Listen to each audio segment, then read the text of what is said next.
Tú no eres nadie aquí, viejo. Esta casa ya no es tuya. La voz de Demetrio llenó cada rincón de la sala donde yo lo había visto dar sus primeros pasos seguros después del accidente que le quitó a sus padres. Me quedé parado, sin moverme, sin levantar la voz. Lorena estaba detrás de él, con los brazos cruzados y esa sonrisa de quien cree que ya ganó. Y Demetrio, mi Demetrio, el niño que yo saqué del mundo cuando el mundo lo había soltado, me miraba con unos ojos que yo no reconocía. «Firmaste, abuelo. Está hecho. Puedes recoger tus cosas, viejo». Silencio. El reloj de la pared siguió sonando. La licuadora de la vecina siguió zumbando afuera. Todo normal, todo igual, menos yo. Porque en ese momento, por primera vez en 71 años, sentí que el odio y el amor podían vivir juntos en el mismo pecho sin matarse el uno al otro. Y sonreí. Una sonrisa que Demetrio nunca me había visto, que ni yo sabía que tenía. «Sí firmé, hijo», le dije en voz baja. «Firmé muchas cosas en mi vida, unas que tú conoces y otras que todavía no. Antes de continuar, suscríbanse al canal y díganme en los comentarios desde dónde nos están escuchando. Hay errores que uno comete con los ojos abiertos, y hay amores que uno entrega también con los ojos abiertos, sabiendo perfectamente que duelen, que cuestan, que no siempre se devuelven. Yo elegí ese amor. Lo elegí con plena conciencia, y todavía hoy, después de todo lo que pasó, no me arrepiento de haberlo elegido. Me llamo Tomás Valverde Cisneros. Tengo 71 años, nací en Morelia, Michoacán, y esta ciudad me ha visto construir y perder y volver a construir más veces de las que quisiera contar.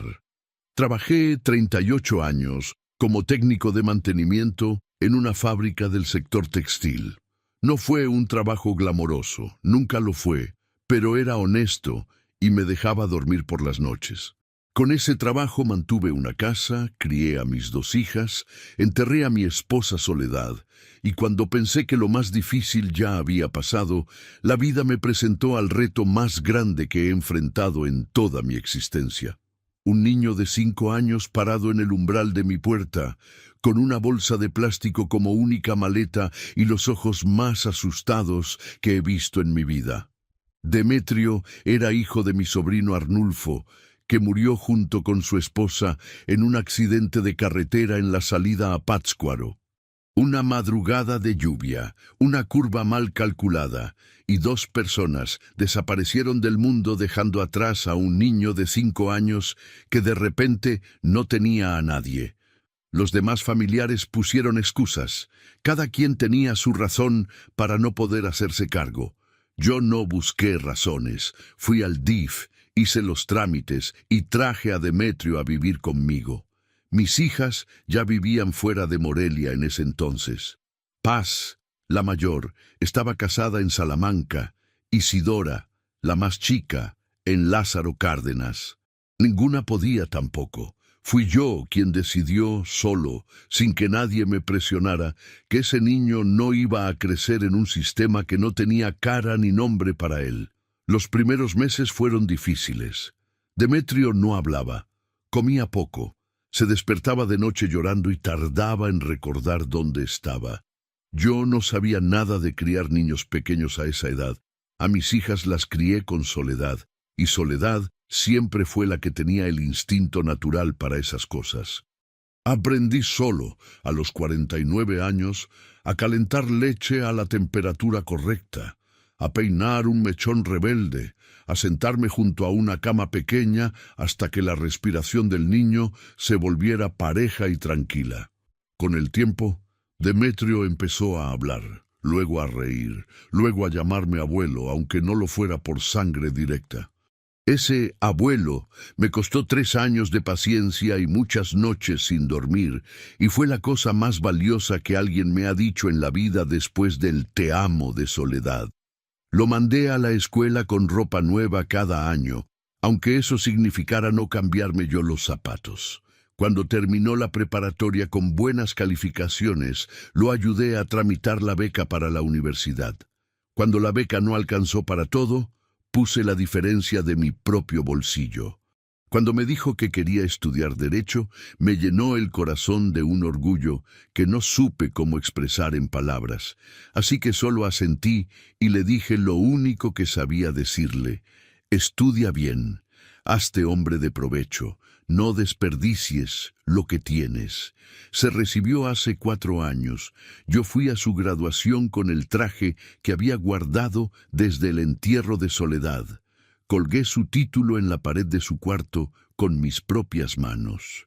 Esa noche cenamos los dos solos en la casa y abrí una botella de mezcal artesanal que había guardado para un momento importante. «Lo lograste, Demetrio», le dije. Él me miró con esos ojos que ya no eran de niño asustado, sino de hombre hecho y derecho, y me respondió: «Lo logramos, abuelo». Eso fue hace 4 años.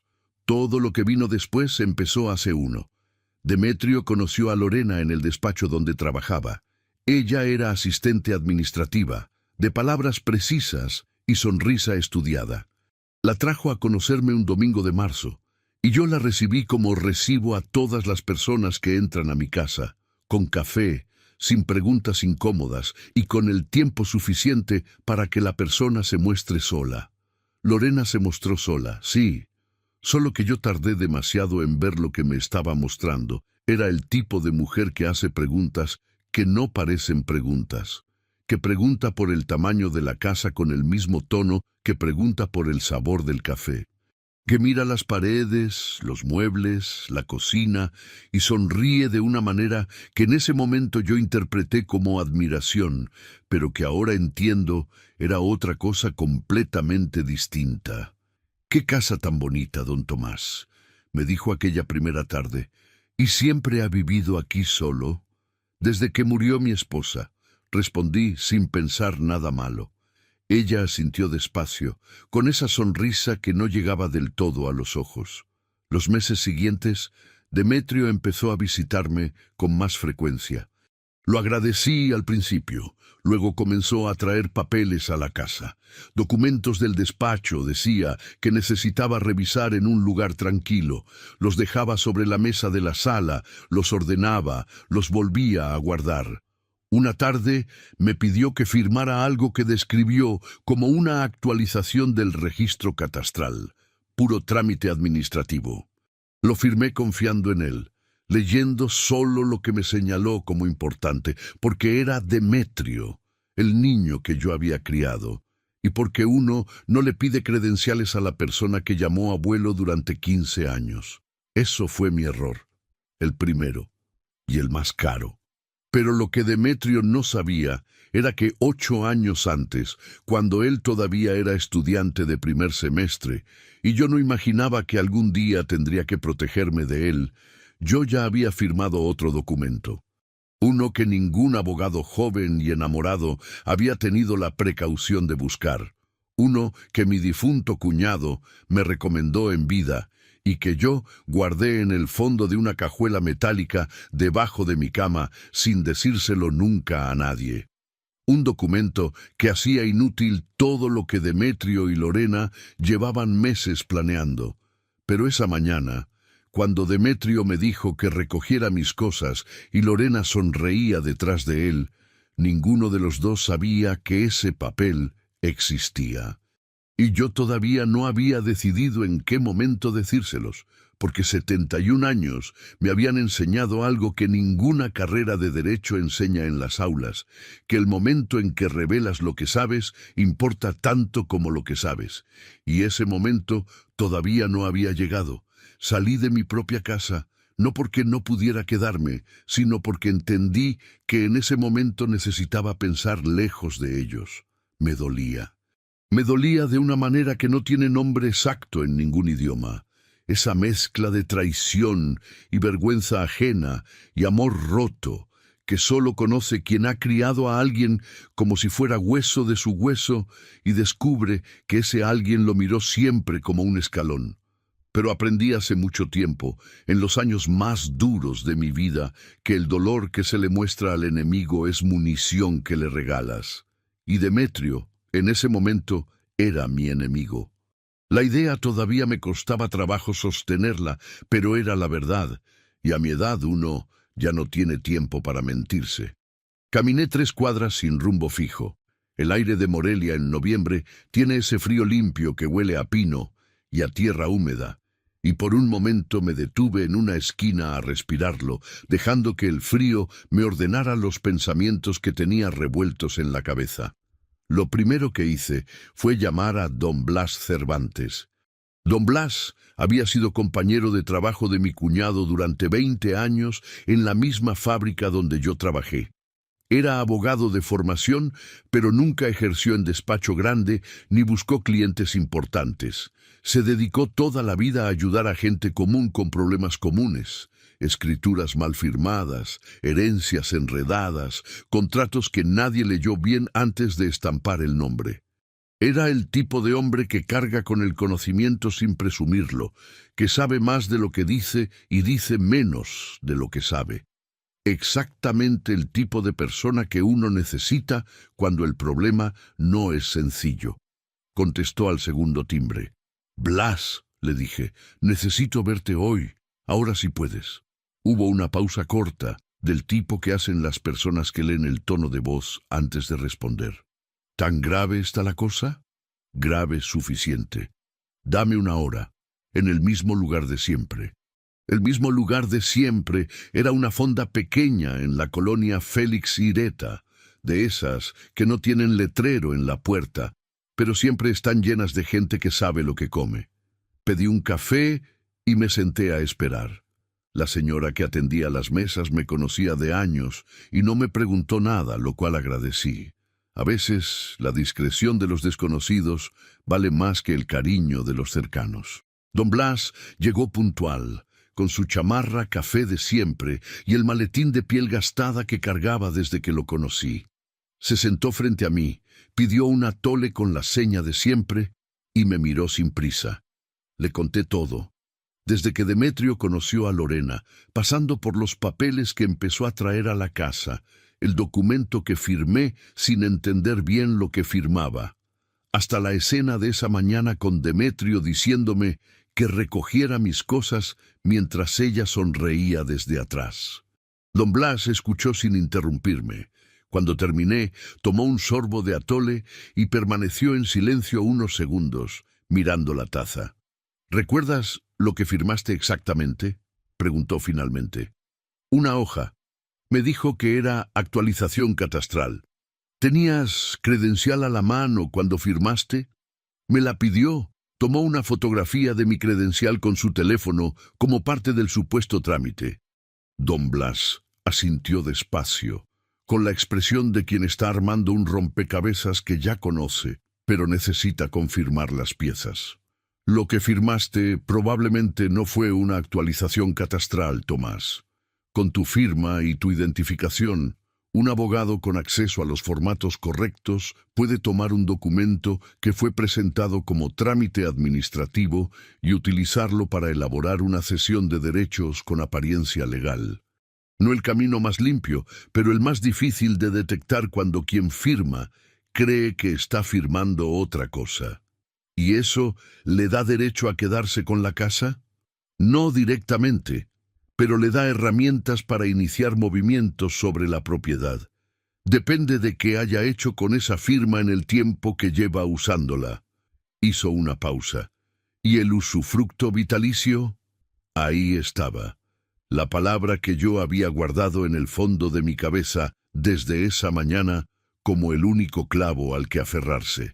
«Dime si sigue siendo válido», le dije. Don Blas me miró con esa calma suya que nunca supe si era tranquilidad genuina o entrenamiento de años. En la mayoría de los casos, ningún instrumento posterior puede anularlo si fue correctamente inscrito.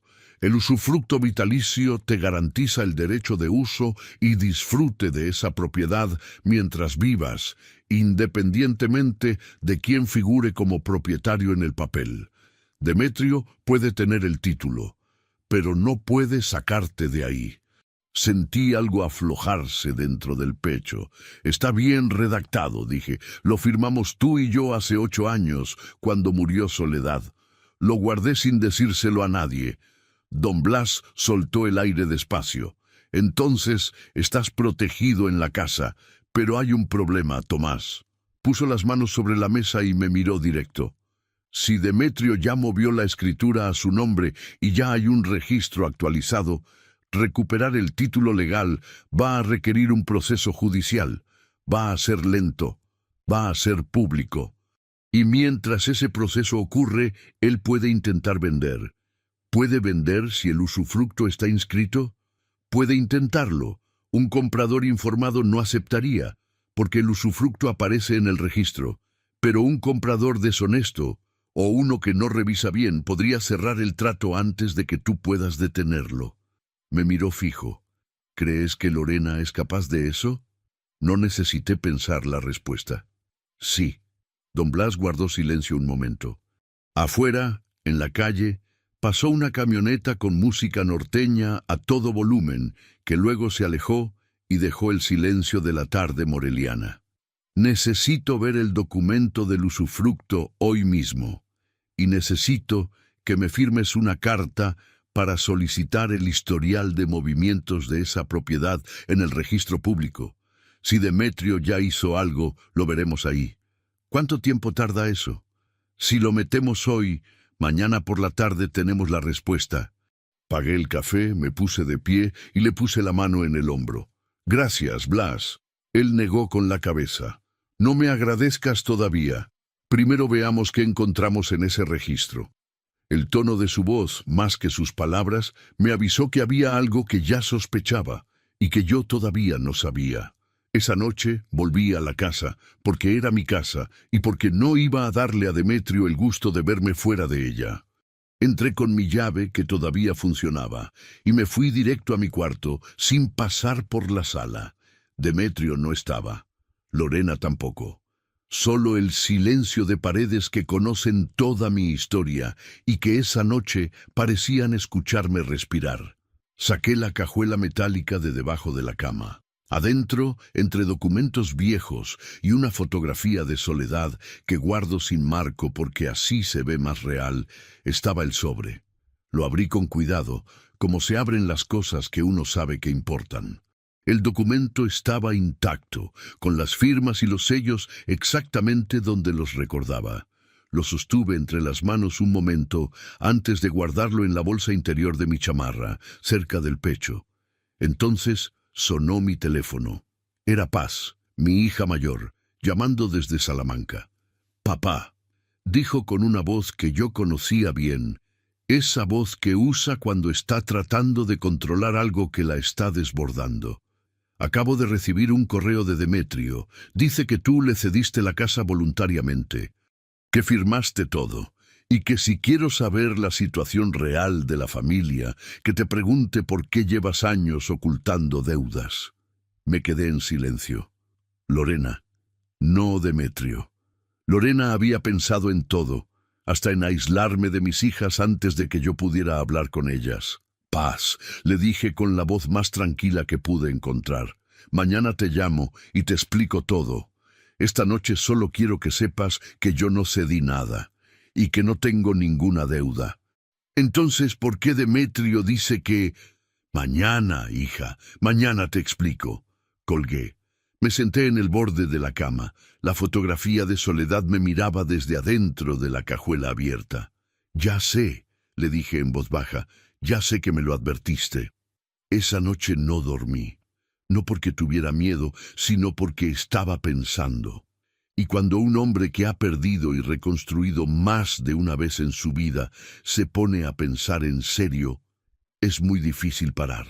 Lo que no sabía todavía era que a la mañana siguiente, cuando don Blas me llamara con los resultados del registro público, descubriría que Lorena había dado un paso que yo no había anticipado, uno que cambiaba todo el tablero de un golpe.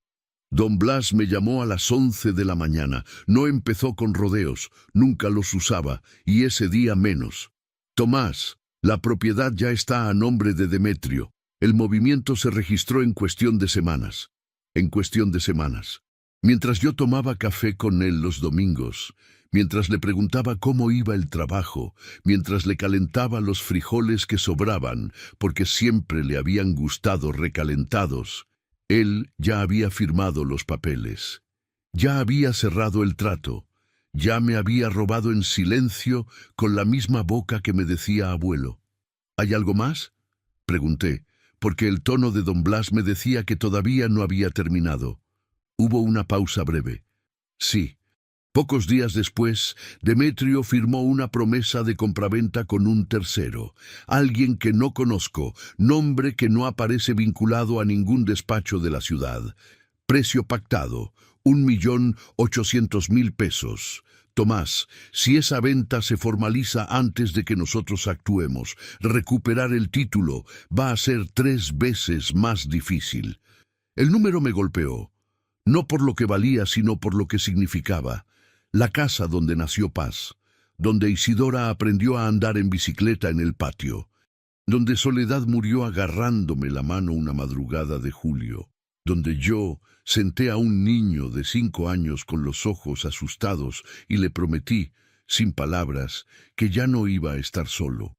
1.800.000 pesos. ¿Cuánto tiempo tenemos?, pregunté. La promesa de compraventa normalmente da 30 días para escriturar. Si ya pasaron algunos días desde que firmaron, el margen se reduce. ¿Qué necesitas de mi parte? El documento del usufructo.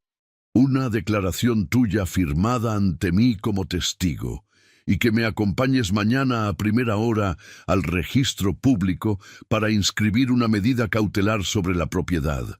Si logramos que el juez la autorice antes de que escrituren, esa venta queda congelada legalmente. ¿Y si el juez no la autoriza a tiempo? Otra pausa, más larga esta vez. Entonces, dependemos de que el comprador revise bien el historial del inmueble y encuentre el usufructo por su cuenta, cosa que un comprador honesto haría. Cosa que un comprador que ya sabe lo que está comprando no haría. Lo que no dijimos los dos, pero los dos entendimos, es que Lorena no le habría buscado a cualquier comprador, le habría buscado exactamente al tipo que no hace preguntas. Mañana a las 9 estoy en tu oficina, le dije. Trae el documento. Colgué. Me quedé parado en la cocina con el teléfono en la mano y el café enfriándose sobre la estufa. Afuera, en el patio, el naranjo que Soledad plantó el año que nos casamos seguía igual que siempre, ajeno a todo, dando sombra sin pedirle permiso a nadie. Pensé en Demetrio, en lo que habría tenido que decirse a sí mismo para llegar hasta aquí. Porque yo lo conocía, lo había conocido desde que era una cosa pequeña y asustada, y sabía que no era un hombre sin conciencia. Lo que era, y eso lo entendí esa mañana con una claridad que dolía, era un hombre débil. El tipo de hombre que no actúa solo, pero tampoco detiene al que actúa a su lado. Lorena había actuado. Demetrio había dejado que ocurriera. Y a veces eso es peor. Esa tarde fui a buscar a mi hija Isidora. No la llamé. Aparecí en la dirección que tenía de la prima de ella, donde se quedaba siempre que venía a Morelia, porque Isidora había llegado 2 días antes para unos trámites, y yo lo sabía desde la semana pasada. En otro momento habría esperado a que ella me buscara. Ese día no podía darme ese lujo. Abrió la puerta con cara de sorpresa y algo más, algo que tardé 2 segundos en identificar como culpa. «Papá, ¿puedo entrar?». Se hizo a un lado. El cuarto era pequeño, con una cama y una mesita y una ventana que daba a un callejón. Nos sentamos en las únicas 2 sillas disponibles, frente a frente, sin mesa de por medio ni pretexto para no mirarse. «¿Ya hablaste con Demetrio?», le pregunté directo. Isidora bajó la vista. «Me llamó hace 2 días». «¿Y qué te dijo?». Ella tardó en responder. Se miraba las manos como buscando en ellas alguna respuesta que no estaba ahí.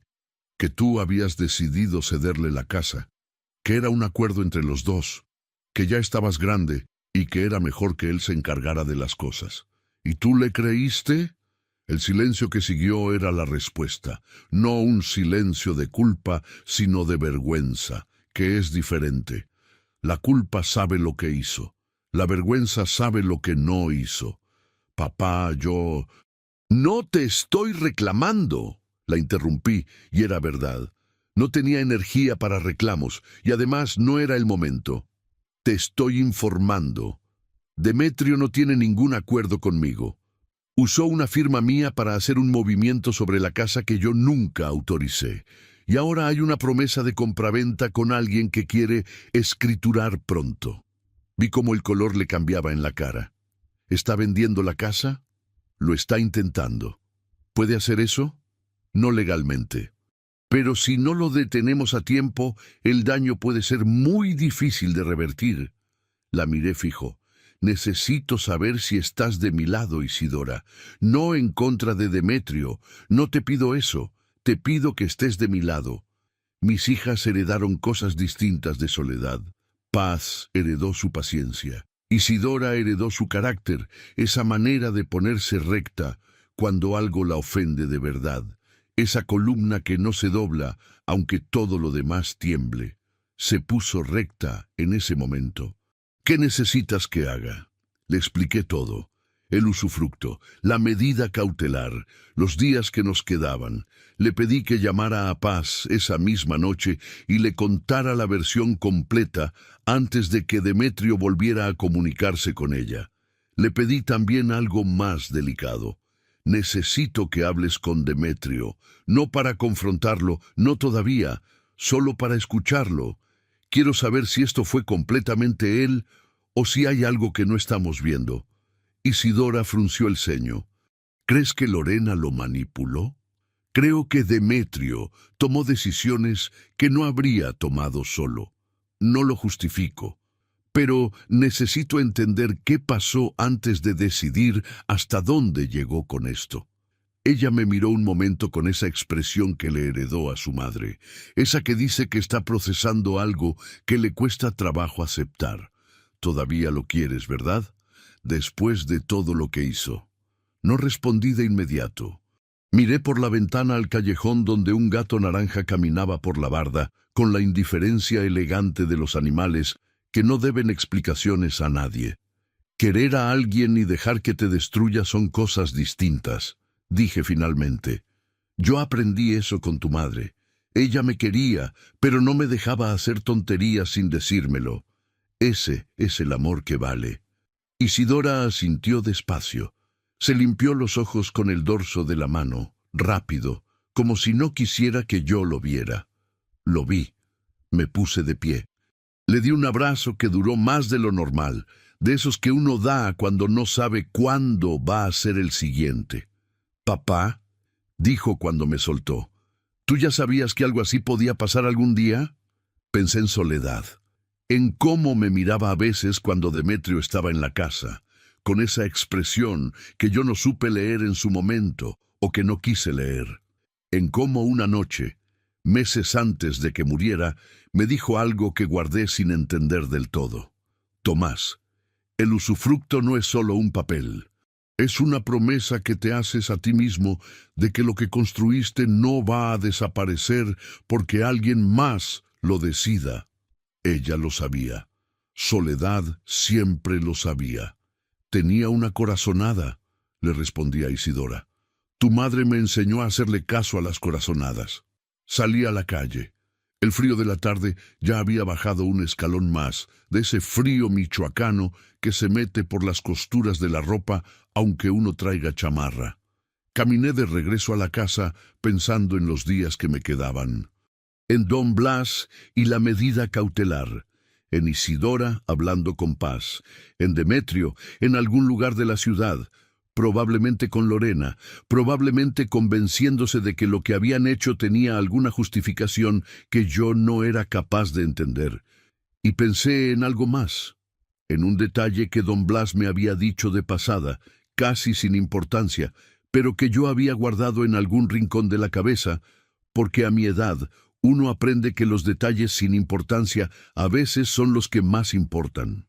El comprador de la promesa de compraventa, el nombre que no aparecía vinculado a ningún despacho de la ciudad, le había pedido a Don Blas que lo investigara. Todavía no tenía respuesta. Pero esa noche, cuando llegué a la casa y encendí la luz de la cocina y puse agua a calentar para el té que tomo antes de dormir, me llegó un mensaje de don Blas. 4 palabras. Encontré algo. Llámame. Llamé a don Blas, sin esperar a terminar el té. Contestó de inmediato, como si hubiera tenido el teléfono en la mano esperando. Eso solo me lo hacía cuando la cosa era seria, y don Blas tenía un termómetro muy bien calibrado para medir la seriedad de las cosas. El comprador se llama Abundio Serrano Vega, dijo sin preámbulo. 52 años, sin propiedades registradas en Michoacán, sin historial de compraventas inmobiliarias en los últimos 10 años. En papel, es un hombre que no existe. ¿Y en la realidad? En la realidad es cuñado de Lorena, hermano de su madre. El silencio que siguió lo llené yo contando mentalmente todo lo que esa información significaba. No era un comprador que Lorena había encontrado después de que Demetrio movió la escritura. Era un comprador que Lorena había preparado antes, mucho antes, desde el principio, cuando todavía estaba aprendiendo el sabor de mi café y mirando las paredes de mi casa con esa sonrisa que yo confundí con admiración. «Esto no fue improvisado», dije. «No», confirmó don Blas. «Esto tiene entre 6 meses y 1 año de planeación. Lorena entró a tu casa sabiendo exactamente lo que quería sacar de ella». Pensé en Demetrio, en sus visitas más frecuentes, en los papeles sobre la mesa, en el documento que firmé creyendo que era un trámite. Todo encajaba de una manera que dolía no por sorpresa, sino por exactitud, porque los rompecabezas que duelen más no son los confusos, sino los que quedan perfectos. ¿Demetrio sabía que el comprador era familiar de ella? Don Blas hizo una pausa más larga de lo normal antes de responder. «Eso no puedo saberlo desde aquí, pero te puedo decir algo más». Escuché el ruido de papeles al otro lado de la línea. Abundio Serrano tiene una deuda fiscal pendiente desde hace 3 años. Una compraventa de 1.800.000 pesos en efectivo o transferencia directa levantaría señales inmediatamente si alguien los pone sobre aviso. Entendí a dónde apuntaba. ¿Puedes hacer eso? Puedo presentar una denuncia señalando la operación.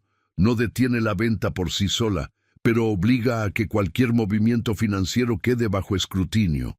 Si intentan mover ese dinero de manera irregular, el proceso se complica para ellos. Hazlo. Ya lo estaba redactando cuando te llamé. Una pausa breve. Tomás, hay algo más que debes saber, y no sé cómo decírtelo de otra manera que directo. Dímelo directo. Revisé el documento que firmaste, el que Demetrio te presentó como actualización catastral.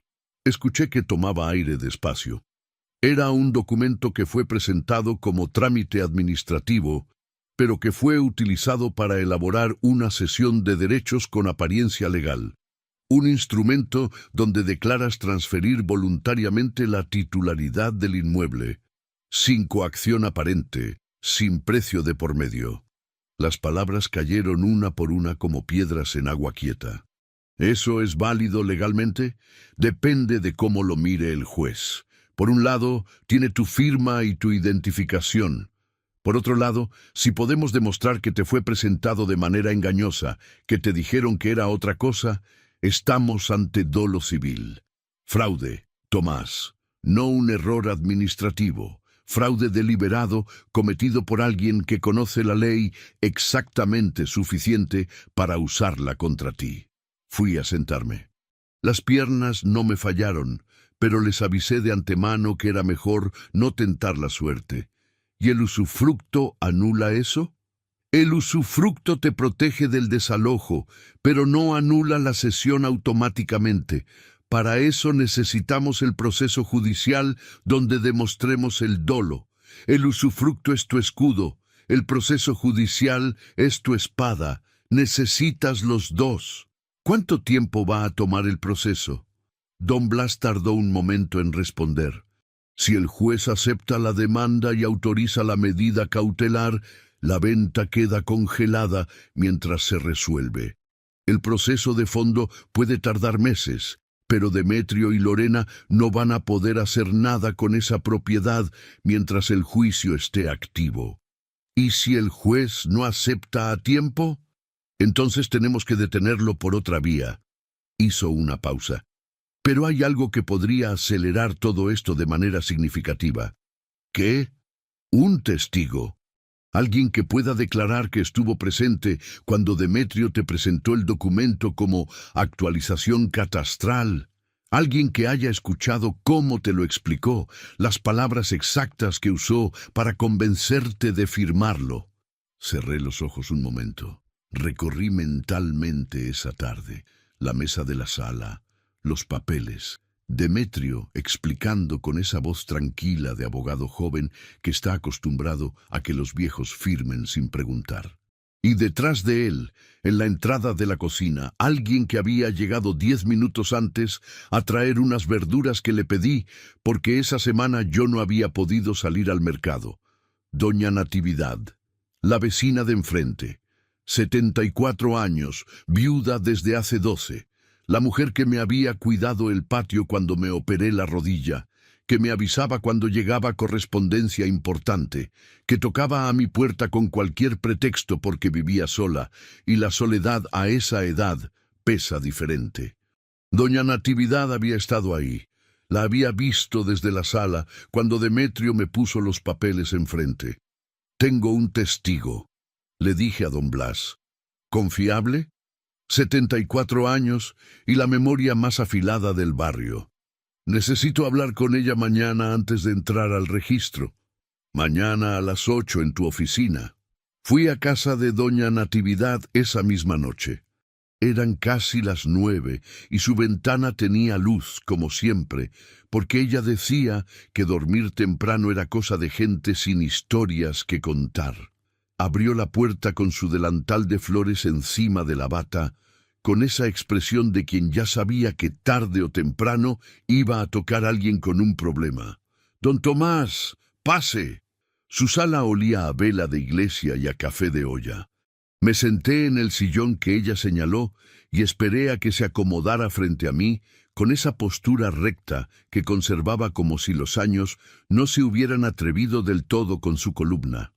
Le conté todo, sin adornos, sin rodeos.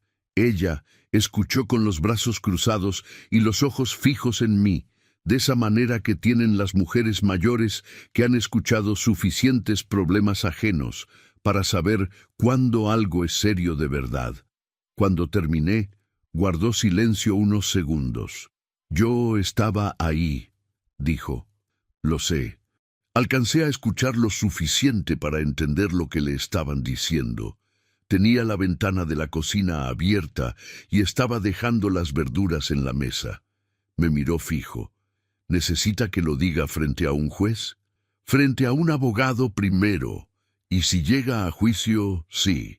Doña Natividad asintió sin dudar, con la velocidad de quien ya había tomado la decisión antes de que yo terminara la pregunta. «Don Tomás, yo a usted lo he visto criar a ese muchacho desde que era una cosa chiquita y asustada. Lo he visto comprarle útiles, llevarlo a la escuela, quedarse sin vacaciones para pagarle la universidad. Se acomodó en su silla con la dignidad de alguien que está a punto de decir algo importante. Dígame dónde y a qué hora, y ahí voy a estar». Salí de su casa con algo que no había tenido desde la mañana anterior. No era esperanza exactamente, era algo más firme que la esperanza. Era la certeza de que no estaba solo, de que la vida tiene esa manera de poner personas en los lugares correctos sin avisar, y que a veces la persona que más necesitas es la vecina de enfrente que llegó a traerte verduras en el momento exacto. Esa noche dormí. Pocas horas, pero dormí. Lo que no sabía era que a las 6 de la mañana siguiente, antes de que yo llegara a la oficina de don Blas, Demetrio tocaría a mi puerta, solo, sin Lorena, con una cara que yo no le había visto desde que era niño y había hecho algo malo, y no sabía cómo decirlo. Abrí la puerta y lo miré un momento antes de decir nada. Demetrio estaba distinto. No en la ropa ni en el físico, sino en algo más adentro, en esa manera que tiene la culpa de instalarse en el cuerpo de una persona y cambiarle la postura, bajarle los hombros, quitarle de los ojos esa seguridad prestada que algunos confunden con carácter. El Demetrio que me había dicho que recogiera mis cosas 2 días antes cargaba la arrogancia de alguien que cree que ya ganó. El que estaba parado en mi puerta esa mañana cargaba otra cosa, algo más pesado y más viejo que la arrogancia. No lo invité a pasar, esperé. «Abuelo», dijo, y la palabra le costó. Se notaba que le costaba, que había practicado lo que iba a decir, y que ahora que estaba aquí, todo lo practicado se le había deshecho en la garganta. «Necesito hablar contigo». «Habla». Se pasó la mano por el cabello. Miró hacia la calle un momento, luego de vuelta a mí. «¿Podemos entrar? Estamos bien aquí». Aceptó eso sin protestar. Otra señal. El Demetrio de 2 días atrás no habría aceptado nada que no fuera en sus términos. «Lorena no sabe que vine», dijo. Ya imaginaba. Silencio. En la calle, un perro cruzó trotando sin mirar a nadie. Desde la casa de doña Natividad llegaba el olor a café de olla que ella ponía cada mañana a la misma hora desde que la conocí. «Hay cosas que no sabía», dijo Demetrio finalmente. Las palabras salieron despacio, como quien las pesa antes de soltarlas.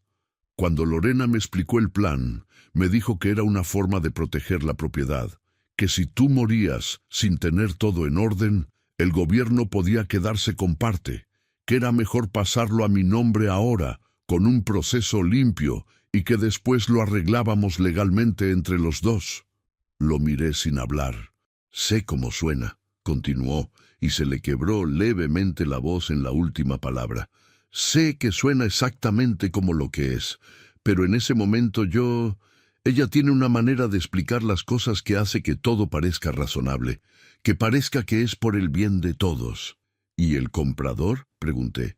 «¿Abundio Serrano también era para proteger la propiedad?». El color le cambió en la cara. Primero palidez, luego algo parecido al horror, de ese horror específico que siente la persona que acaba de entender que sabía menos de lo que creía. «¿Cómo sabes ese nombre?». «Contesta la pregunta, Demetrio». Se apoyó en el marco de la puerta con una mano, como si necesitara algo sólido cerca. «Lorena me dijo que era una medida temporal, que si hacíamos una promesa de compraventa con alguien de confianza, eso le daba más solidez legal al trámite. Que nunca se iba a concretar la venta, que era solo papel. Abundio Serrano es su tío». El silencio que siguió fue de otro tipo. No el silencio del que piensa, sino el del que acaba de ver algo que no puede dejar de ver. «Yo no sabía eso», dijo en voz baja. «Ya lo sé». Me miró. «¿Cómo puedes saber lo que yo sabía y lo que no?». «Porque te conozco desde que tenías 5 años y no sabías atarte los zapatos», respondí sin levantar la voz. «Sé cuándo mientes y sé cuándo no. Esa tarde que me hiciste firmar el papel, tú creías que era un trámite. Eso no te quita responsabilidad, Demetrio. Pero sí me dice quién fue el cerebro de todo esto». Se quedó mirándome un momento largo. En sus ojos había algo que reconocí, aunque hacía tiempo que no lo veía. El niño de 5 años que llegó a mi puerta con una bolsa de plástico y los ojos más asustados del mundo. No el abogado. No el hombre que Lorena había ido construyendo a su imagen durante 2 años. El niño. «¿Qué vas a hacer?», preguntó. «Lo que tenga que hacer para recuperar lo mío. Eso incluye meterme a mí en un proceso judicial». No respondí de inmediato. Era la pregunta más honesta que me había hecho en 2 años, y merecía una respuesta igual de honesta. «Eso depende de lo que tú decidas hacer con lo que sabes», frunció el ceño. «¿Qué significa eso?». Me hice a un lado de la puerta. No como invitación, sino para acomodarme mejor. «Significa que hay una diferencia legal importante entre el que planea un fraude y el que firma papeles sin entender del todo lo que firma. Esa diferencia la conoces mejor que yo, porque te pagué 4 años de carrera de derecho para que la conocieras». Lo vi procesar eso, vi exactamente el momento en que entendió a dónde apuntaba. Me estás pidiendo que declare contra Lorena. Te estoy diciendo que tienes una decisión que tomar y que el tiempo para tomarla se está acabando. Se fue 20 minutos después, sin darme una respuesta concreta, lo cual era en sí mismo una respuesta. Un hombre que ya decidió no necesita 20 minutos. Un hombre que todavía está peleando consigo mismo, sí. Lo dejé ir. No lo detuve. No lo presioné. No le di un ultimátum con fecha y hora. Aprendí de Soledad que las personas toman las decisiones importantes cuando están listas para tomarlas, y que apurarlas solo produce decisiones a medias que no sirven a nadie. Llegué a la oficina de don Blas a las 9 con doña Natividad a mi lado, cargando su bolsa de mano como quien va a una diligencia importante, que era exactamente lo que era. Don Blas la recibió con el respeto que le tenía a la gente mayor que llega a decir la verdad sin que nadie la obligue, le ofreció café, y durante 40 minutos tomó su declaración con paciencia y precisión. Doña Natividad recordaba lo suficiente para que importara. Las palabras que alcanzó a escuchar, el tono que usó Demetrio, la manera en que me puso el papel enfrente sin dármelo a leer completo.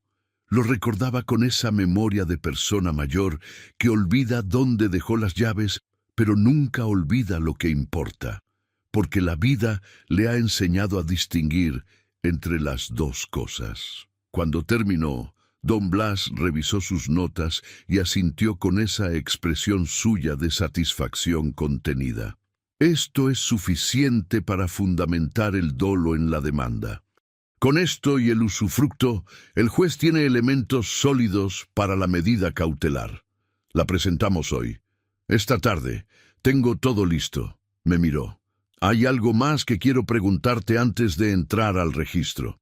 Dime, si Demetrio decide cooperar, si viene a declarar voluntariamente que el documento le fue presentado de manera engañosa también a él, el proceso se acelera significativamente. ¿Crees que lo hará? Pensé en su cara esa mañana, en el niño detrás del hombre, en la pregunta que me hizo sobre el proceso judicial, que no era la pregunta de alguien que quiere protegerse, sino de alguien que quiere saber cuánto daño ha causado. No lo sé, respondí honestamente, pero creo que está pensando en hacerlo. Don Blas asintió.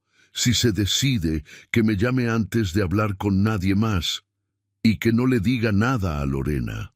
La medida cautelar fue presentada esa tarde.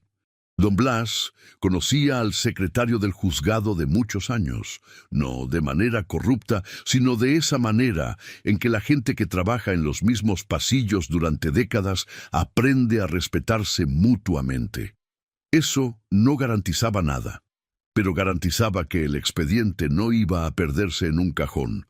Salimos del juzgado cuando el sol ya estaba bajando sobre Morelia, con esa luz anaranjada que la ciudad tiene en las tardes de noviembre. Ahora esperamos, dijo don Blas. ¿Cuánto? El juez tiene un plazo legal para resolver sobre la cautelar. Si la autoriza, la propiedad queda congelada y Lorena no puede hacer nada. Si no la autoriza, se encogió levemente de hombros. Cruzamos ese puente cuando lleguemos. Me despedí de él en la esquina y caminé de regreso a la casa solo. Las calles del centro tenían ese movimiento tranquilo de ciudad que sabe cerrar el día sin apurarse. Pensé en lo que había movido ese día. La declaración de doña Natividad. La medida cautelar, la denuncia que don Blas había mandado. Demetrio tocando mi puerta solo, sin Lorena, con la cara de quien carga algo que ya no puede seguir cargando solo. Piezas que se acomodaban. Despacio, pero se acomodaban. Llegué a la casa. Encendí la luz de la cocina, puse agua a calentar y entonces sonó el teléfono. No era don Blas, no era Isidora, no era Paz. Era un número que no tenía guardado, pero que reconocí de inmediato porque me lo había aprendido de memoria hacía tiempo, cuando Demetrio empezó a traer a Lorena a mi casa, Y yo, sin decírselo a nadie, hice exactamente lo que hace cualquier persona sensata cuando alguien nuevo entra a su vida: averiguar un poco más de lo que esa persona muestra. Era el número de Lorena. Lo dejé sonar 3 veces, 4, 5. Al sexto timbre contesté: Don Tomás. Su voz era distinta a todas las veces anteriores, sin la calidez falsa, sin la cortesía de visita dominical. Era la voz de alguien que ya no necesita disfrazar nada porque cree que las cartas ya están sobre la mesa. Creo que usted y yo necesitamos hablar, sin abogados, sin su hija, sin la vecina de enfrente. Hablo, dije. Lo que está haciendo con el juzgado no va a funcionar, continuó. Y los dos sabemos que un proceso judicial a su edad puede tardar más de lo que usted tiene. Tengo una propuesta, una que le conviene escuchar antes de que esto se ponga más difícil de lo que necesita ser. El agua de la olla empezó a hervir detrás de mí. Escucho, respondí. Y lo que Lorena me dijo a continuación fue algo que yo no había anticipado, algo que me obligó a replantear todo lo que creía saber sobre hasta dónde estaba dispuesta a llegar.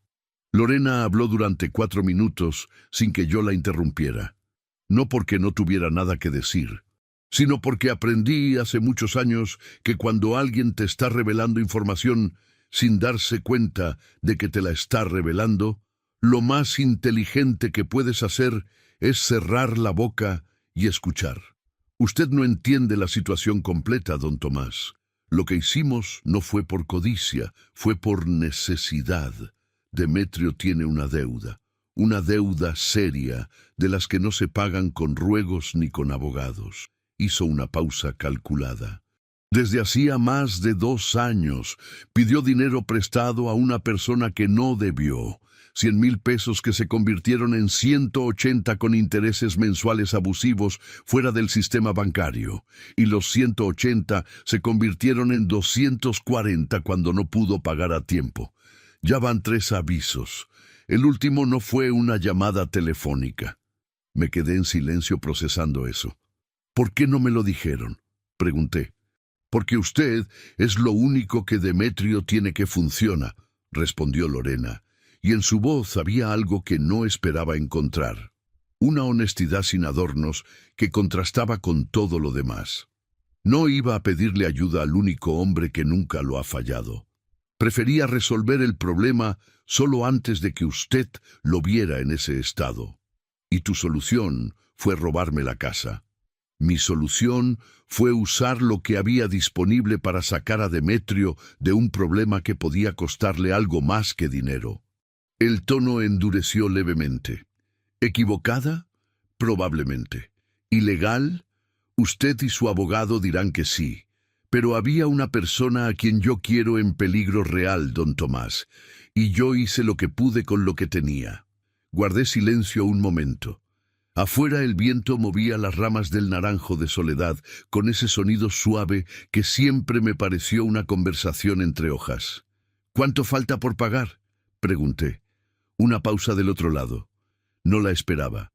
283,000 pesos, respondió finalmente, con los intereses acumulados hasta hoy. ¿Y a quién se le debe? Eso no se lo voy a decir. Está bien. Respiré despacio. ¿Cuál es tu propuesta, Lorena? Que retire la demanda, que deje el proceso como está, que le dé tiempo a Demetrio de resolver su situación con la venta, y cuando todo esté tranquilo, él le regresa la escritura a su nombre, con todo en orden, legal, ante notario. ¿Y si no acepto? Entonces el proceso judicial sigue. Puede que usted gane, probablemente gane, con el usufructo y la declaración de la vecina. Pero mientras eso ocurre, la gente a quien Demetrio le debe dinero no va a esperar a que los jueces resuelvan. Otra pausa. Y usted va a vivir sabiendo que pudo evitarlo. Lo dijo sin crueldad. Lo dijo como quien pone un hecho sobre la mesa, frío y exacto, sin necesitar adornarlo. Colgué sin responderle. Me quedé parado en la cocina un tiempo largo, con el teléfono en la mano y el agua hirviendo detrás de mí, llenando el cuarto de vapor que nadie necesitaba. Apagué la estufa. Me serví un vaso de agua fría y me senté a la mesa donde había sentado a Demetrio miles de veces a lo largo de 15 años, a hacer tareas, a cenar, a contarme cosas que en ese momento parecían importantes y que el tiempo luego achicó a su tamaño real. Pensé en lo que Lorena había dicho y en lo que no había dicho. Había dicho que Demetrio estaba en peligro. Eso podía ser verdad, o podía ser una palanca emocional diseñada para paralizarme. Lorena era inteligente, lo había demostrado desde el principio, y era perfectamente capaz de construir una historia verosímil que me pusiera exactamente donde ella me necesitaba, dudando. Pero también había dicho algo que no necesitaba decir si solo quería manipularme. Había dicho que Demetrio no quiso pedirme ayuda, porque yo era lo único que le funcionaba en la vida. Esa frase no era una palanca, era una herida de esas que solo duelen cuando son verdad. Tomé el teléfono y llamé a Isidora. Contestó al primer timbre. «Papá, ¿qué pasó? ¿Hablaste con Demetrio?» «Hoy en la tarde. Estuvo raro, callado. Me preguntó cómo estabas tú». Una pausa. «¿Por qué? ¿Te dijo algo sobre deudas, sobre dinero que le debiera a alguien?» El silencio que siguió fue diferente a los anteriores. Era el silencio de quien está decidiendo si decir lo que sabe. Isidora dudó antes de responder, como si cada palabra le pesara. «Hace como 8 meses», dijo finalmente en voz baja. «Me llamó pidiéndome prestados 50,000 pesos. Me dijo que era para un proyecto del despacho, que me los devolvía en 3 meses. Yo no tenía esa cantidad completa, pero le mandé 30. Hizo una pausa. Nunca me los devolvió. Y cuando le pregunté, cambió el tema. Ya no volví a insistir porque no quería que se sintiera mal. «¿Le dijiste esto a alguien?» «No». «¿Debí?» «No». «Hiciste bien». Respiré. «Paz sabe algo». «No creo. Paz y Demetrio nunca fueron muy cercanos». Colgué. Llamé inmediatamente a don Blas, aunque eran casi las 9 de la noche. Contestó al cuarto timbre con la voz de quien ya estaba a punto de dormirse, pero todavía no llegaba. Le conté todo. La llamada de Lorena, lo de la deuda, lo que me dijo Isidora. Lo escuchó en silencio, igual que siempre, procesando cada pieza antes de responder. «¿Le crees?», preguntó cuando terminé. «Le creo la parte de la deuda. No le creo que la solución haya sido actuar a mis espaldas». «Bien, porque son dos cosas distintas». Escuché que se acomodaba al otro lado. Hizo una pausa más larga de lo normal antes de continuar. «Que Demetrio tenga una deuda real no justifica el fraude, pero sí cambia el panorama en algo importante. Hay personas en esta ciudad que prestan dinero fuera del sistema bancario y cobran de maneras que los jueces no pueden regular porque ocurren antes de que haya tiempo de regularlas. Si Demetrio está metido con esa gente, el problema no es solo tuyo. ¿Qué me recomiendas? Que mañana hables con Demetrio, solo tú y él, sin Lorena, sin abogados, sin intermediarios. Que le preguntes directamente qué tan grave es la situación y con quién es la deuda. Y que dependiendo de lo que te diga, decidamos juntos cómo proceder». Una pausa. «La medida cautelar ya está presentada. Eso no cambia. Pero lo que hagas tú en paralelo sí puede cambiarlo todo». «¿Y si decido ayudarlo?». Don Blas tardó un momento en responder. «Entonces te ayudo a encontrar la manera de hacerlo que no te cueste la casa ni la dignidad. Hay formas, Tomás. Siempre hay formas cuando uno sabe buscarlas». Colgué. Me quedé sentado en la cocina hasta que el reloj de la sala marcó las 10. Luego me fui a la recámara, me senté en el borde de la cama y saqué la fotografía de Soledad de la cajuela metálica. La miré un tiempo. «¿Qué harías tú?», le pregunté en voz baja. Ella no respondió, claro. pero yo la conocía suficientemente bien como para saber lo que habría dicho. Lo mismo que me dijo aquella tarde de domingo, 3 meses antes de que muriera, cuando le conté que Demetrio había reprobado 2 materias y yo estaba furioso. Tomás, ese niño no necesita que lo regañes. Necesita que le digas que aunque la cague, tú no te vas a ir. A las 6 de la mañana siguiente, antes de que la ciudad terminara de despertar, fui yo quien tocó a la puerta de Demetrio. Abrió en pijama, con el cabello revuelto y los ojos de quien no había dormido. Detrás de él la sala estaba oscura. Lorena no asomó. «Necesito que me cuentes todo», le dije, «sin versiones, sin lo que ella te dijo que dijeras. Todo». Demetrio me miró un momento largo. Luego se hizo a un lado. Entramos a la cocina. Él puso café sin preguntarme si quería. Lo conocía bien para saber que yo siempre quiero. Se sentó frente a mí con las manos alrededor de la taza y empezó a hablar. Habló durante 40 minutos sin que yo lo interrumpiera una sola vez. Me contó del préstamo, del proyecto de inversión que Lorena le presentó desde hacía más de 2 años. Uno de esos esquemas que parecen legales cuando vienen de alguien en quien confías y cuando crees entender más de lo que realmente entiendes.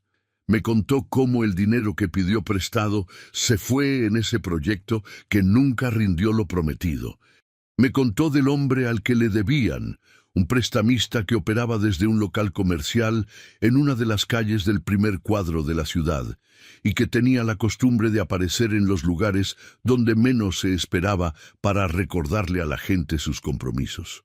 Me contó que el tercer aviso había sido una llanta ponchada en el carro de Lorena, con una tarjeta adentro que solo decía una fecha. Me contó que nunca me lo dijo porque le daba vergüenza y porque pensó que podía resolverlo solo antes de que yo me enterara. Porque yo había trabajado toda la vida de manera honesta y él, con su título de abogado y su traje de despacho, había caído en el engaño más viejo del mundo. Me contó que cuando Lorena propuso lo de la casa, él se resistió durante semanas. Que fue ella quien encontró el argumento que lo convenció, que era temporal, que nadie iba a salir lastimado, que en cuanto resolvieran la deuda, regresaban todo a su lugar. Cuando terminó de hablar, levantó la vista hacia mí con esos ojos que yo conocía desde que eran los ojos de un niño de 5 años. «Sé que no tiene arreglo fácil», dijo. «Sé que hice mal. No te estoy pidiendo que me perdones ahora mismo.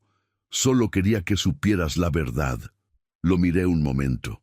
«¿Cuánto tiempo tienes antes de que venza el plazo?», pregunté.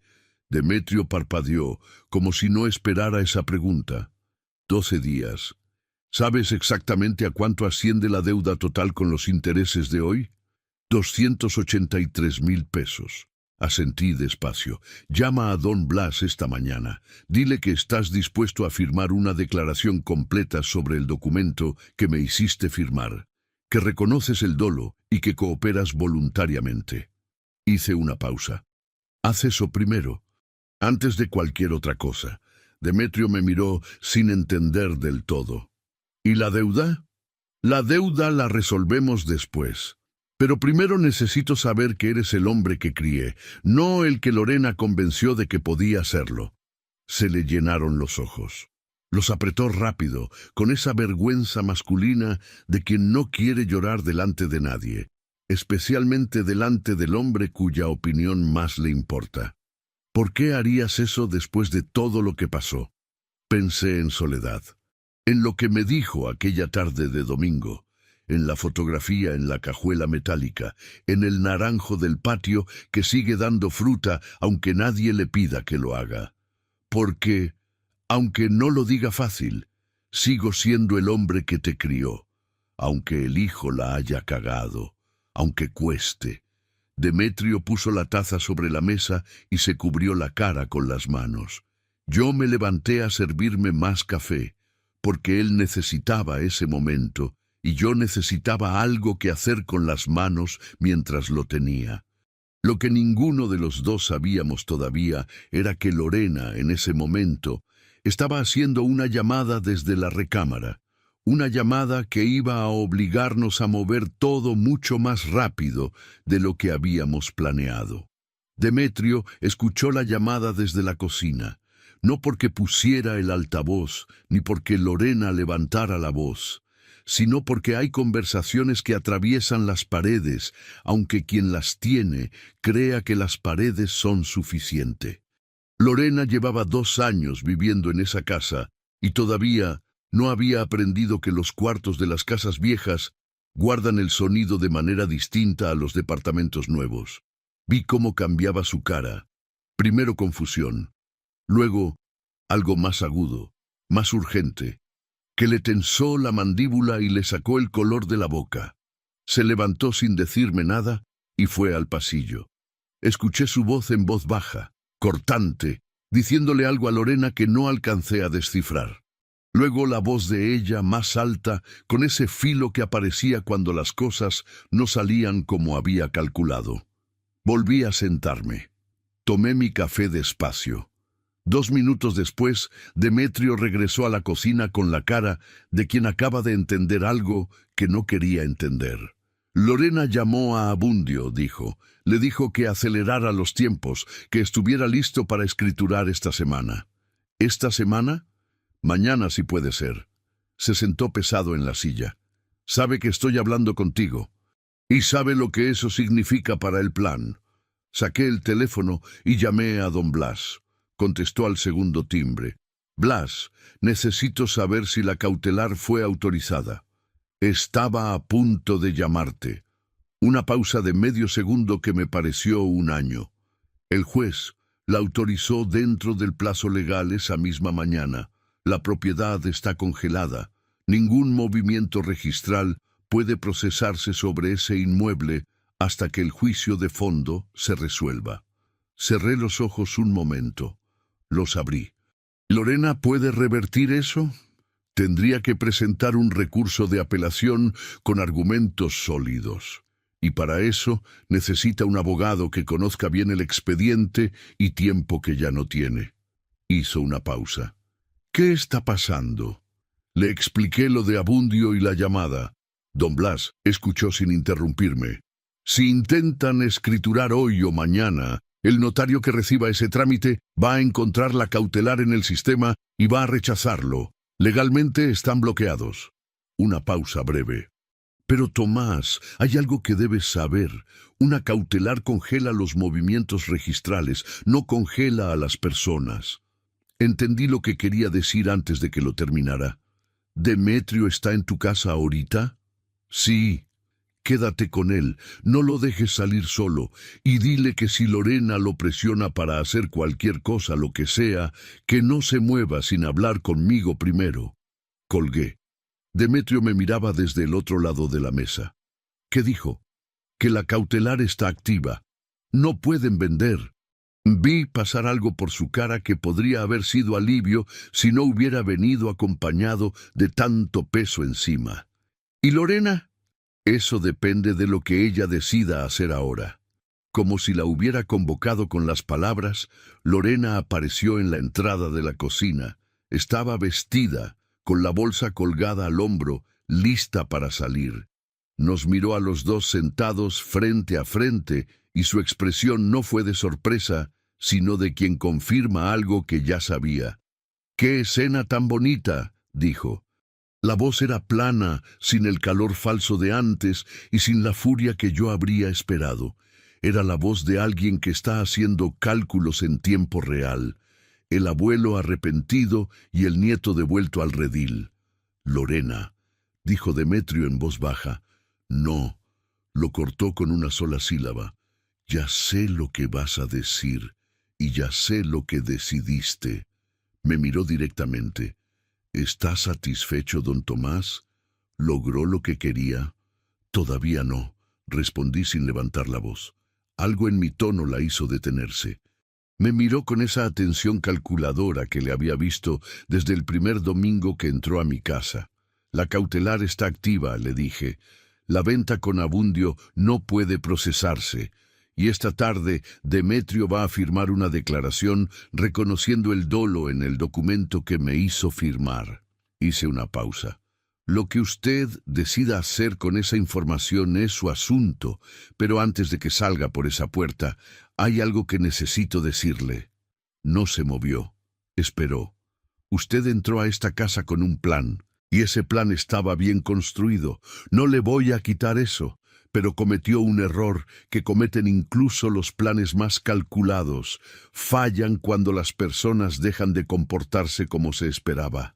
Me levanté despacio, apoyándome en la mesa. Usted conocía los documentos, los registros, los tiempos legales, pero no conocía a Demetrio de verdad. No al Demetrio que yo crié, y no me conocía a mí. Lorena me miraba sin decir nada. En sus ojos había algo que no era exactamente miedo, pero se le parecía. «Puede irse», le dije. «Nadie la va a detener en esta puerta». Pero lo que firmó, lo que planeó, lo que instruyó a su tío Abundio que hiciera, ya está documentado. Lo que pase con eso depende de hasta dónde quiera llegar don Blas con la denuncia, y eso a su vez depende de cómo se resuelva lo demás. Lorena miró a Demetrio un momento largo. Él sostuvo la mirada sin apartar los ojos, con esa columna que yo le había visto usar muy pocas veces, pero que cuando aparecía me recordaba exactamente por qué lo había criado como lo crié. Ella se dio vuelta y salió. Escuchamos sus pasos en el pasillo, la puerta principal abriéndose, cerrándose. El silencio que quedó después era de otro tipo, no el silencio tenso de antes, sino el silencio de un cuarto que acaba de soltar algo que llevaba mucho tiempo adentro. Llegamos a la oficina de don Blas a las 11 de la mañana. Demetrio firmó la declaración después de varios minutos de silencio, como si cada palabra le pesara más que la anterior. La firmó leyendo cada párrafo antes de estampar el nombre, con esa concentración de abogado que en ese momento usaba para su propio caso, en lugar de para el de un cliente ajeno. Don Blas lo observó sin comentarios mientras firmaba. Cuando terminó, recogió los documentos con cuidado y los puso en el expediente. «Con esto tenemos todo lo necesario para el juicio de fondo», dijo. «Dolo demostrado, testigo presencial, declaración voluntaria del instrumento del fraude». Miró a Demetrio directamente. «Usted entiende que esto lo expone también a consecuencias legales». «Lo entiendo», respondió Demetrio. «Hay atenuantes importantes. La cooperación voluntaria, el reconocimiento del engaño, la ausencia de beneficio económico directo». Don Blas acomodó los papeles. «No le prometo que salga sin consecuencias. Pero le prometo que la diferencia entre cooperar y no cooperar es significativa en un juzgado mexicano». Demetrio asintió. Don Blas nos miró a los dos. «Ahora hay otro asunto pendiente». «La deuda», dije. «La deuda». Abrió una carpeta nueva. «Tomás, investigué al prestamista. Tiene antecedentes por amenazas. Ninguno con sentencia porque las víctimas siempre retiran los cargos antes de llegar a juicio». Hizo una pausa. «El tipo de persona que cobra porque la gente le tiene miedo, no porque tenga realmente cómo forzar el cobro legalmente». «¿Qué significa eso?», preguntó Demetrio. «Significa que si alguien con conocimiento legal le hace ver que intentar cobrar por vías ilegales lo expone a consecuencias serias, las probabilidades de que cambie su forma de actuar son altas». Don Blas lo miró. «Usted es abogado. Redactó contratos. ¿Tiene algo por escrito sobre el préstamo?» «Un recibo simple. Nada formal». «Un recibo simple es suficiente para establecer la relación y los términos. Si los intereses pactados superan el límite legal permitido, que en este caso es casi seguro que sí, estamos ante usura, delito federal». Don Blas cerró la carpeta. «Puedo redactar una carta formal, notificándole al prestamista que el deudor está siendo asesorado legalmente y que cualquier acción de cobro extrajudicial será documentada y presentada ante el Ministerio Público». En la mayoría de los casos, ese tipo de persona suele retroceder o cambiar su forma de cobrar para no exponerse legalmente. Demetrio me miró. Yo asentí. «Redáctela», le dije a don Blas. Salimos del despacho pasada la 1 de la tarde. El sol de noviembre en Morelia a esa hora tiene una tibieza engañosa, de esas que hacen creer que el frío ya pasó, cuando en realidad solo está descansando. Caminamos juntos 1 cuadra sin hablar. Demetrio tenía las manos en los bolsillos y miraba el suelo con esa expresión de quien todavía está procesando demasiadas cosas al mismo tiempo. Todo pasó más rápido de lo que uno puede procesar. Pero las decisiones que vinieron después tomaron su tiempo. Siempre lo toman. «¿Por qué lo hiciste?», me preguntó sin levantar la vista. «Ayudarme con la deuda, después de todo». Pensé en cómo responderle. En las palabras que Soledad habría usado, que siempre eran más exactas que las mías. «Porque la deuda no la tienes conmigo», dije finalmente. «La tienes con un hombre que te prestó dinero con tasas ilegales, aprovechando que eres joven y cometiste un error. Eso se resuelve». Lo miré. «Lo otro, lo que me hiciste a mí, eso sí lo tienes conmigo. Y eso no se resuelve con dinero». Demetrio levantó la vista. «¿Cómo se resuelve?». «Con tiempo, con acciones, con que el hombre que eres de aquí en adelante sea distinto al que fuiste estos 2 años». Hice una pausa. «No te estoy pidiendo que seas perfecto, te estoy pidiendo que seas honesto, conmigo y contigo». Asintió despacio. Seguimos caminando. En una esquina, una señora vendía elotes con el olor a mantequilla y chile que llenaba media cuadra. Demetrio se detuvo, sacó la cartera y compró 2 sin preguntarme. Me dio 1. Lo recibí. Seguimos caminando en silencio, con los elotes en la mano, por las calles de Morelia, que nos habían visto juntos desde que él tenía 5 años y yo más paciencia que respuestas. Lo que no sabía era que esa tarde, cuando llegara a casa, encontraría algo que Lorena había dejado antes de irse, algo que cambiaría la última pieza del rompecabezas de una manera que yo no había anticipado. Estaba sobre la mesa del comedor. Una carpeta de cartón café, de esas que usan en los despachos para guardar expedientes, con el nombre de Demetrio escrito a mano en la portada con letra que yo no reconocí como la de él. La reconocí como la de ella, esa caligrafía redonda y precisa que había visto en notas que dejaba sobre la mesita de la entrada. Lorena la había dejado sobre la mesa como si intentara adelantarse a las consecuencias o negociar su propia salida. Sabía que el plan se había caído desde el momento en que Demetrio cruzó mi puerta solo aquella mañana. Y Lorena, calculadora hasta el final, no huía. Intentaba controlar los términos de su propia caída. La miré un momento sin tocarla. Llamé a Demetrio, que había entrado al baño al llegar. Salió secándose las manos y se detuvo al verla. «¿Eso es tuyo?», le pregunté. Frunció el ceño. Se acercó. Leyó su nombre en la portada y negó con la cabeza. «No, nunca lo había visto». La abrí. Adentro había 3 grupos de documentos separados por ligas de colores distintos. Los revisé despacio, en orden, leyendo cada hoja con la atención que le dedico a las cosas que presiento que van a cambiar algo importante. El primer grupo eran estados de cuenta. No de Demetrio, de una cuenta a nombre de Lorena en un banco distinto al que él usaba, con movimientos que abarcaban los últimos 16 meses. Transferencias de entrada, regulares, de cantidades que oscilaban entre 8 y 15,000 pesos. Todas con el mismo concepto de inversión que nunca fue documentado formalmente, pero que siempre llevaba las iniciales de Demetrio. El segundo grupo era una cadena de capturas de conversaciones impresas entre Lorena y alguien identificado solo como W. Las fechas comenzaban desde hacía más de 2 años. El primer mensaje decía: Ya lo convencí de invertir. Espera mi señal para el primer contacto. Los siguientes documentaban una coordinación precisa, paso a paso, entre Lorena y el prestamista. No eran víctima y acreedor, eran socios. El tercer grupo era el más corto, una sola hoja. Una transferencia bancaria por 100,000 pesos, hecha desde la cuenta de Lorena hacia la de Abundio Serrano Vega, con una nota al pie escrita a mano en esa misma caligrafía redonda y precisa. Anticipo por servicios cuando se concrete. Puse los documentos sobre la mesa.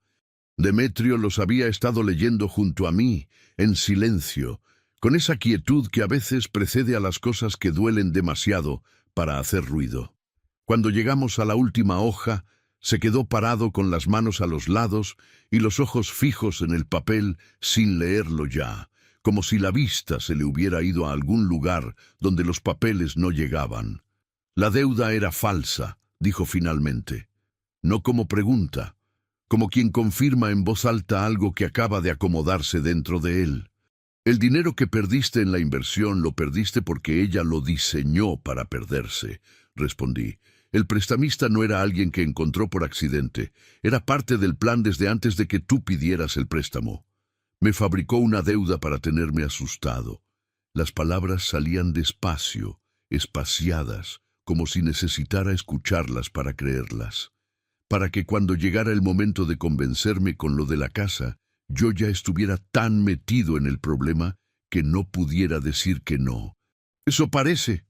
Se sentó en la silla más cercana con el peso de quien acaba de entender que fue engañado de una manera mucho más profunda de lo que había creído.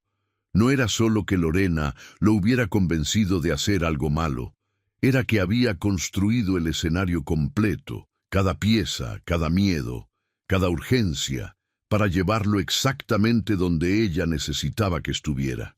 Demetrio había creído que tomaba decisiones. En realidad, solo seguía un guión que alguien más había escrito con más de 2 años de anticipación.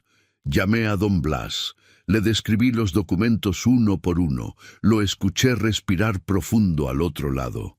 Esto cambia todo el panorama penal, dijo cuando terminé. Ya no estamos hablando solo de fraude civil, estamos hablando de una operación coordinada de estafa y asociación delictuosa. Una pausa. Y con esto, el juicio de fondo sobre la propiedad puede resolverse mediante procedimiento abreviado. El dolo está documentado de manera tan clara que al juez no le va a quedar margen de interpretación. ¿Qué hacemos? Presentamos todo mañana a primera hora. Otra pausa. Y Demetrio, con toda esta evidencia de la manipulación de la que fue víctima, queda en una posición legal mucho más favorable de lo que parecía esta mañana. Colgué. Me quedé sentado frente a Demetrio con los documentos entre los dos. El juicio de fondo se resolvió en 6 semanas, mediante un procedimiento abreviado por la claridad de las pruebas, la declaración del testigo y la cooperación voluntaria de Demetrio. El juez estudió el expediente con la expresión de alguien que no necesita mucho tiempo cuando los elementos son suficientes. La sesión de derechos fue declarada nula por dolo. La escritura volvió a mi nombre. La promesa de compraventa con Abundio Serrano quedó sin efecto legal. Don Blas presentó la denuncia penal contra Lorena y el prestamista. Abundio fue citado a declarar y optó por cooperar con la fiscalía antes de que alguien le explicara las alternativas. Lorena fue imputada y vinculada a proceso con medidas legales que limitaron sus movimientos mientras la investigación seguía su curso. El proceso penal caminó lento, como todos los procesos penales, pero caminó. A Demetrio la fiscalía lo citó 2 veces como testigo. Declaró completo ambas veces. El Ministerio Público determinó que había sido instrumento del fraude más que autor, y con la evidencia de la manipulación sistemática de la que había sido víctima, no fue imputado. Perdió el trabajo en el despacho, eso era inevitable, pero don Blas lo conectó con un colega que necesitaba un abogado junior con disposición para aprender desde abajo sin pretensiones ni historias que sostener. Aceptó. 4 meses después del día en que Demetrio me dijo que recogiera mis cosas, estábamos los dos sentados en la terraza de mi casa, una tarde de marzo, con el calor nuevo de la primavera moreliana entrando por el patio. Paz había venido ese fin de semana desde Salamanca con sus hijos. Isidora había llegado el viernes desde Lázaro Cárdenas. La casa tenía ese ruido que las casas grandes necesitan para no sentirse vacías, ese ruido de voces y pasos y risas de niños que rebotan en las paredes y las despiertan. Doña Natividad había cruzado la calle a media tarde con un molcajete de guacamole que nadie le pidió, pero que todos agradecieron. Estaba sentada adentro con Paz, explicándole con lujo de detalles cómo había declarado ante el abogado, con la satisfacción de quien sabe que hizo lo correcto en el momento correcto. Demetrio y yo estábamos solos en la terraza. El naranjo de Soledad tenía brotes nuevos. Eso siempre pasaba en marzo, puntual como el calendario, sin importar lo que hubiera ocurrido el año anterior. Los árboles tienen esa ventaja sobre los hombres. No guardan rencor entre una estación y la siguiente. ¿En qué piensas?, me preguntó Demetrio. En tu abuela. No era la primera vez que le decía eso, y sabía que no iba a ser la última. En que ella habría tenido una opinión muy clara sobre todo lo que pasó. ¿Cuál? Que lo importante no es que casi la cagamos, es que no la cagamos del todo. Demetrio soltó algo que no llegaba a ser risa, pero se le acercaba. Miró el naranjo un momento. Abuelo. ¿Qué? Los 30,000 pesos que le pedí a Isidora. Me miró. Ya los pagué. Esta semana.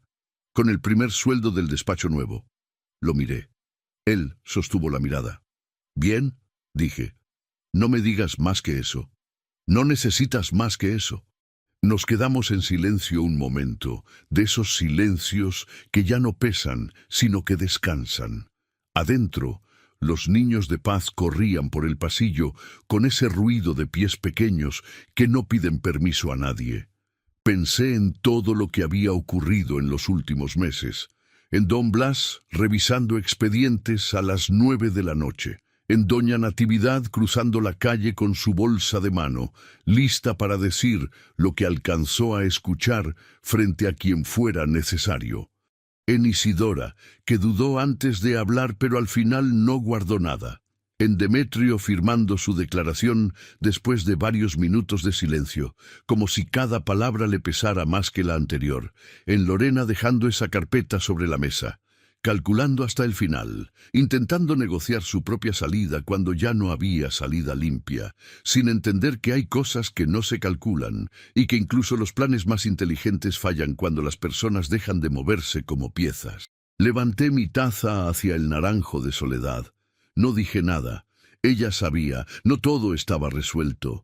Demetrio y yo todavía teníamos conversaciones difíciles por delante, todavía había cosas rotas que iban a tardar en sanar, y yo sabía que la confianza no se reconstruye de un domingo a otro. Eso no arreglaba todo, pero al menos ya no estaba roto como antes. Al menos ya respiraba diferente dentro de estas paredes. Y por ahora, con eso alcanzaba. Hoy puedo decirles algo que aprendí con dolor y con tiempo. No todos los que traicionan lo hacen porque quieran hacer daño. A veces, simplemente no saben sostener lo que tienen. Eso no los justifica, pero sí cambia lo que uno hace con esa traición cuando llega el momento de decidir. Yo pude quedarme con la rabia, pude dejar que el proceso legal siguiera su curso y que Demetrio enfrentara solo todo lo que vino después. Nadie me habría reprochado nada. Nadie.